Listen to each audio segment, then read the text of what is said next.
15세 셀레스트 리바스 에르난데스 사건 조사가 다른 방향으로 진행 중이지만 그녀의 죽음과 관련해 체포나 기소는 아직 없습니다. 하지만 데이비드는 이미 변호사를 선임했습니다. 곧 기소될까 봐서인지 20세 뮤지션으로 피해를 줄이려는 걸까요? 저희는 최신 소식과 수사 진행 상황을 전합니다. 이곳은 Law and Crime의 Inside the Crime이고 저는 엘리자베스 밀러입니다. 현재로서는 15세 셀레스트 리바스 에르난데스가 어떻게 사망했는지 여전히 불분명합니다. 그녀의 시신이 가수 데이비드의 테슬라 트렁크에 마법처럼 들어간 것은 아니었죠. 누군가가 그녀를 거기에 넣었어야 했던 거잖아요. 그렇죠? 하지만 누가 그랬을까요? 어쨌든 경찰은 이 사건에 대해 우리가 처음에 믿었던 모든 것을 바꿀 수 있는 새로운 단서를 쫓고 있는 것 같습니다. 15세 셀레스트 리바스 에르난데스의 죽음은 많은 이들의 관심을 끌고 있습니다. 그녀는 2024년 4월 가족이 실종 신고했으며 이후 경찰로부터 사망 통보를 받은 것으로 보입니다.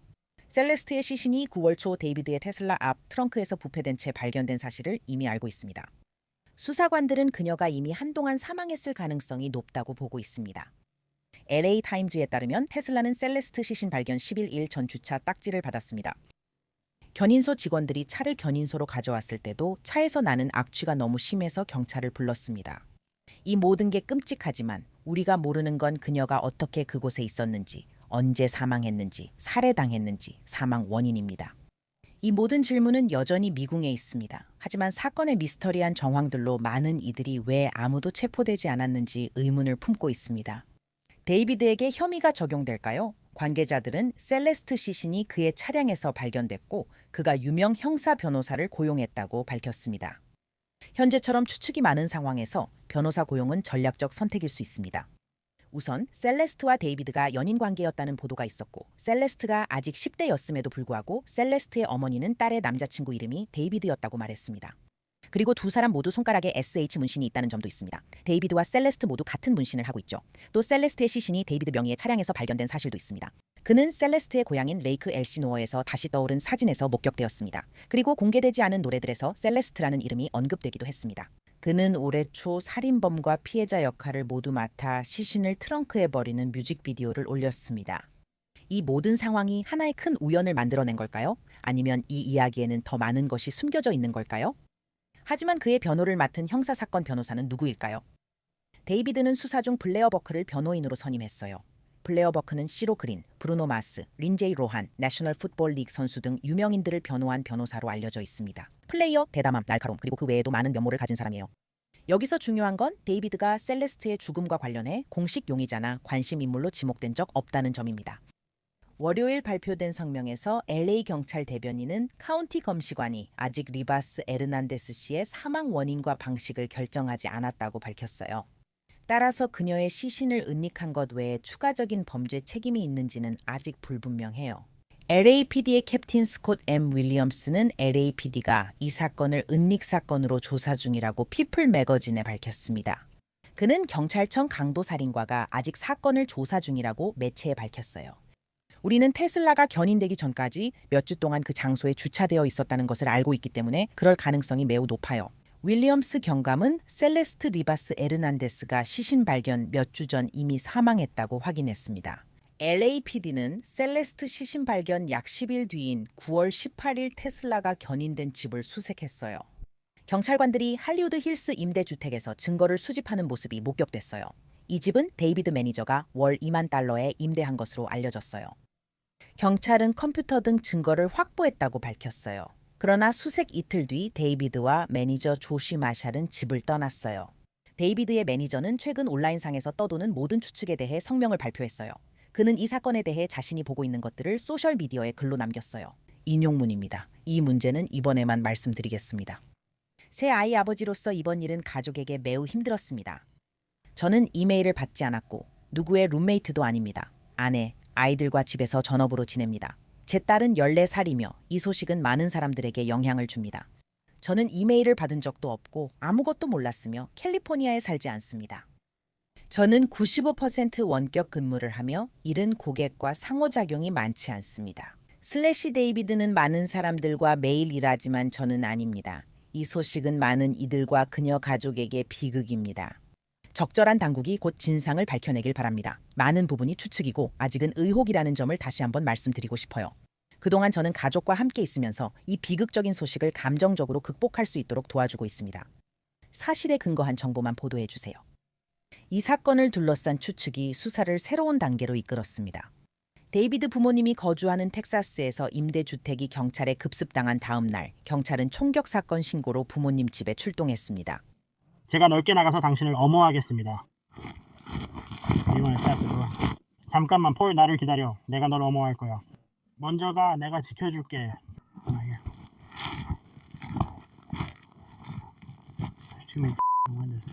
여기 문을 두드려. 여기서 누가 죽었다는 전화가 왔어요. 여기 다른 사람이 살고 있나요? 주소가 맞나요? 맞아요. 우리가 주소를 받았고 총성과 여자 비명이 들렸어요. 정말이에요. 그래서 저희가 왔고 신고자와 통화했더니 누가 죽었다고 했어요.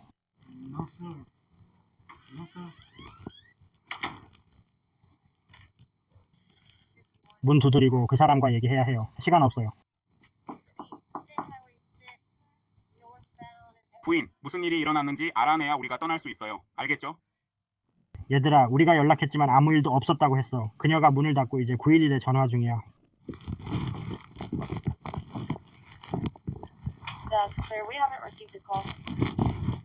I believe she's going to be in the process.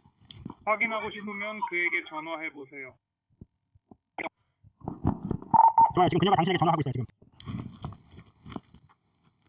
더 많은 일이 있었어요. 다시 말씀해 주세요, 선생님. 교신이 끊겼어요. 응?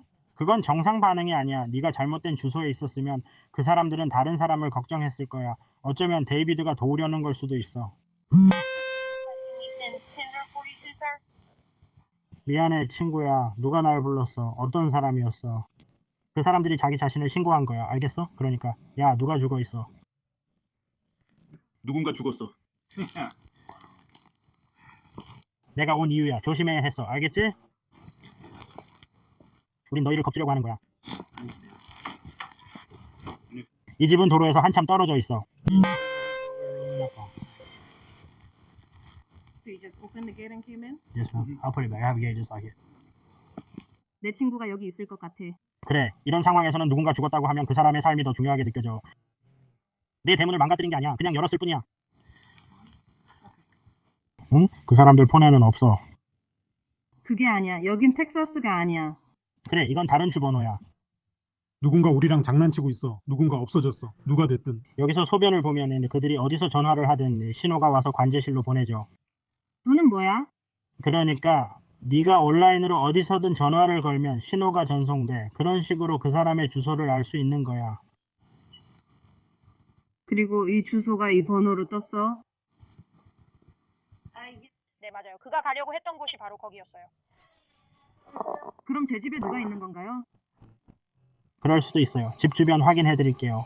네, 부탁드려요. 돌아다니며 설명드릴게요. 집 구조는 어떻게 되나요? 땅이 더 넓게 이어지나요? 아니요. 아니요.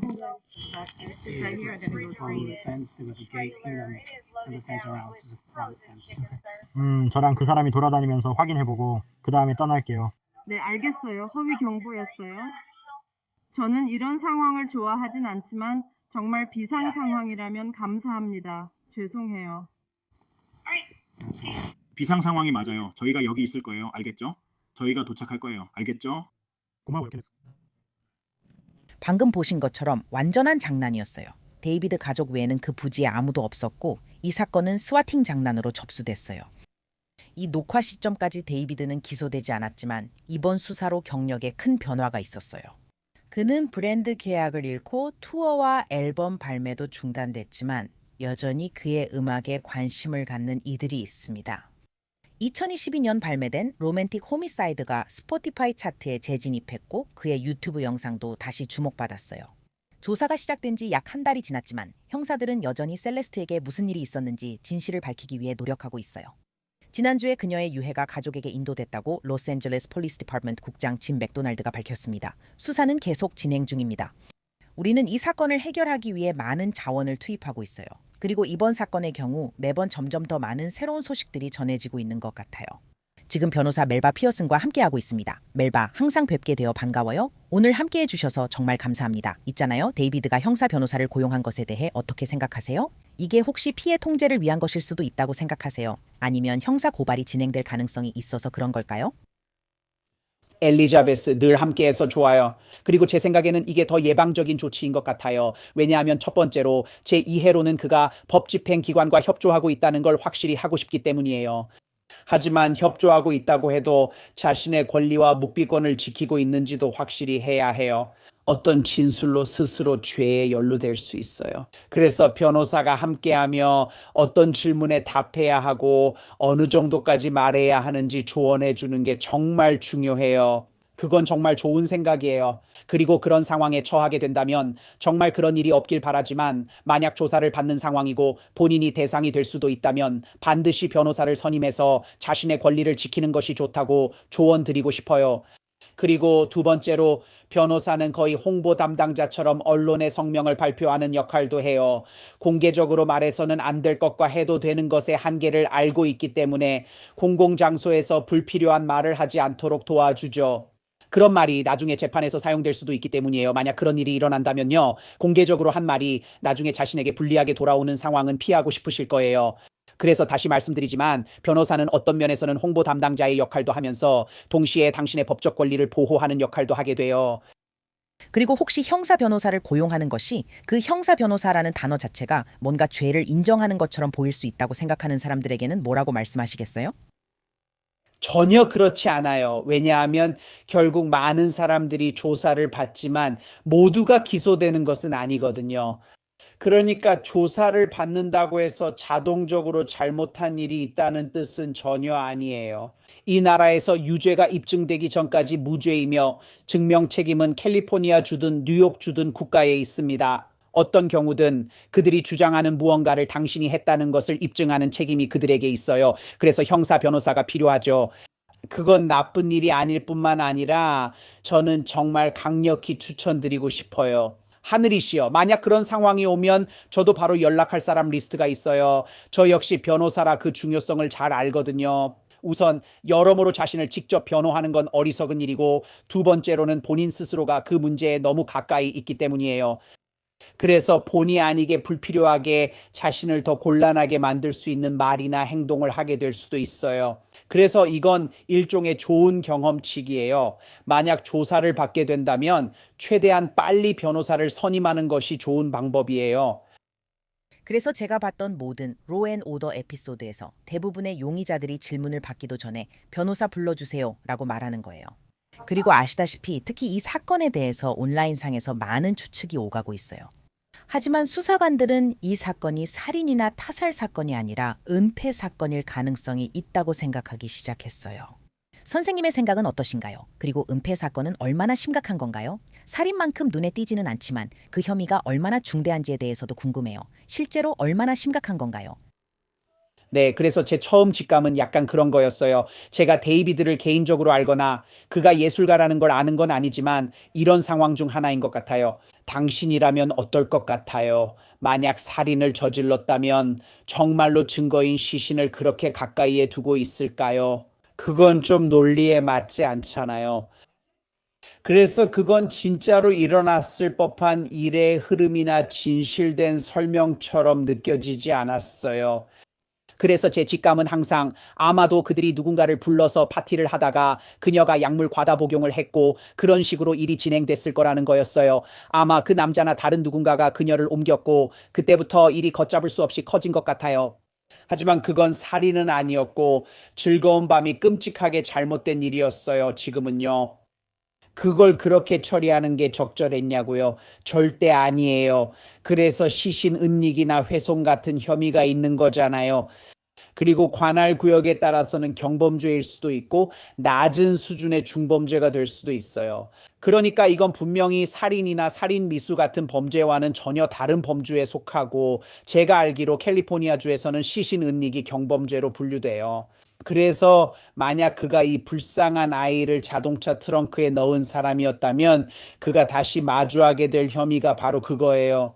그들과 함께 파티를 하던 다른 누군가가 주도적으로 나서서 끔찍하고 부적절한 일을 저질렀을 수도 있어요. 응급구조대나 911에 전화하는 대신에요. 하지만 만약 마약 파티였다면 경찰에 신고하기 꺼렸을 거예요. 집안에 마약이 있다고 생각했을 테니까요. 여기 유명인도 있고 이 모든 게 안 좋게 보일 거니까 우리가 알아서 처리해보자고 생각했을 거예요. 그런데 그게 잘못된 방법이었죠. 네, 아직도 불확실한 게 많아서 저희도 잘 몰라요. 그래서 이 사건이 더 미스터리하게 느껴지고 왜 이렇게 많은 사람들이 이 사건에 매료되는지 저도 이해할 수 있어요. 하지만 멜바 씨, 변호사로서 특히 형사 변호 분야에 계신 분이라면 이렇게 많은 사람들이 이미 이 사건에 대해 성급하게 판단을 내린 상황에서 아직 아무런 혐의도 제기되지 않았고 체포도 이루어지지 않은 상태에서 의뢰인을 변호하는 게 얼마나 어려운 일인가요? 어려운 일입니다. 우리 제도는 유죄 입증 전까지 무죄이기 때문이죠. 하지만 대중의 여론 법정은 전혀 다른 기준을 가지고 있으며 법과는 무관해요. 사람들은 당신이 특정 업계에 있거나 힙합 아티스트이거나 특정 집단에 속한다는 이유만으로 그렇게 생각할 수 있어요.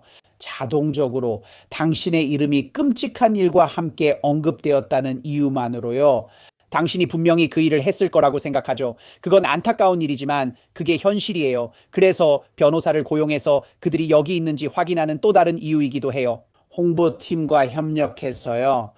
유명인사의 경우에는 언론에서 이미지를 지키려고 노력하면서 사람들에게 제 의뢰인은 협조하고 있습니다라고 알리는 거예요. 제 의뢰인은 이런 일에 충격을 받았고 그 사람에게 애정이 있었으며 상황에 따라 달라질 수 있습니다. 하지만 이야기가 더 있다는 점을 전하는 겁니다. 그리고 실제로 그가 기소된다면 기소 전과 재판 전 시기에 언론 보도를 고려해야 해요. 그리고 그것이 당신의 관할 구역에서 공정하고 편견 없는 배심원을 구할 수 있는지에 영향을 미치나요? 결국 재판까지 가게 된다면 재판 장소를 변경하거나 실제로 대부분의 언론 보도가 있었던 곳에서 옮기고 싶어질 수도 있어요. 적어도 사실에 덜 익숙한 사람들로 이루어진 배심원 후보군이 생길 수 있도록요. 하지만 다시 말하지만 유명인 정도에 따라 다르기 때문에 디디 사건처럼 어디로 가든 별로 중요하지 않을 수도 있어요. 사실 명왕성에 가도 마찬가지일 거예요. 그들은 이미 이 사건을 들었을 거예요. 결국 모든 것은 상황에 따라 달라집니다. 네, 특히 당신도 다 알고 있으니까요. 그리고 모든 게 상황적이잖아요. 그렇죠? 흥미로운 점은 이 사건에 우연의 일치가 많다는 겁니다. 예를 들어 일치하는 부분도 있죠. 예를 들어 손가락에 문신이 있다든지 그들이 연인 관계에 있었을지도 모른다는 점이요. 셀레스트는 아직 10대였고 데이비드는 이때 이미 20대였잖아요. 하지만 또 그녀가 그의 차에서 발견됐다는 사실도 있죠. 우연의 일치가 너무 많아서 밀바 씨, 제 생각에는 이게 너무 많은 우연 아닐까요? 지금 우리가 아는 것만으로는 증거가 너무 정황적인가요? 우리가 어떤 혐의를 보고 있는지에 따라 달라요. 왜냐하면 먼저 검시관이 뭐라고 말하는지 봐야 하거든요. 사망 원인과 사망 방식에 관해서 검시관이나 시체 검시관이 이게 타살이라고 하나요? 아니면 미확정이라고 하나요? 그들이 이게 사고였다고 하나요? 독성 검사 결과는 뭐라고 하나요? 법적으로 강간 혐의가 적절한지의 문제도 있지만 이제는 증거의 문제가 있어요. 왜냐하면 다시 말하지만 그녀가 임신하지 않았다는 사실이 밝혀졌으니까요. 그렇다면 누가 정말로 친밀한 관계가 있었다고 증언할 수 있을까요? 우리는 그들이 맞춘 타투와 라이브 스트림 영상들로 추측할 수 있어요. 하지만 그것만으로는 법적으로 강간을 입증할 정도로 충분하지 않을 거예요. 그래서 지금 우리는 은폐나 시신훼손 혹은 그와 비슷한 범죄를 의심할 수밖에 없는 상황이에요. 혹은 이제 그녀의 죽음을 초래한 약물을 그가 준 것인지에 대한 문제도 있죠. 그건 완전히 다른 방향의 수사이기 때문에 그 부분도 확인해야 해요. 이런 일들이 어떻게 일어났는지 증언할 수 있는 사람은 누구일까요? 친구들이나 주변 사람들이 될까요? 아니면 그가 직접 인정하게 될까요? 네, 제가 그녀에게 마약을 줬고 그녀의 내성이 그렇게 낮아서 과다 복용이나 비슷한 일이 일어날 줄은 예상하지 못했습니다.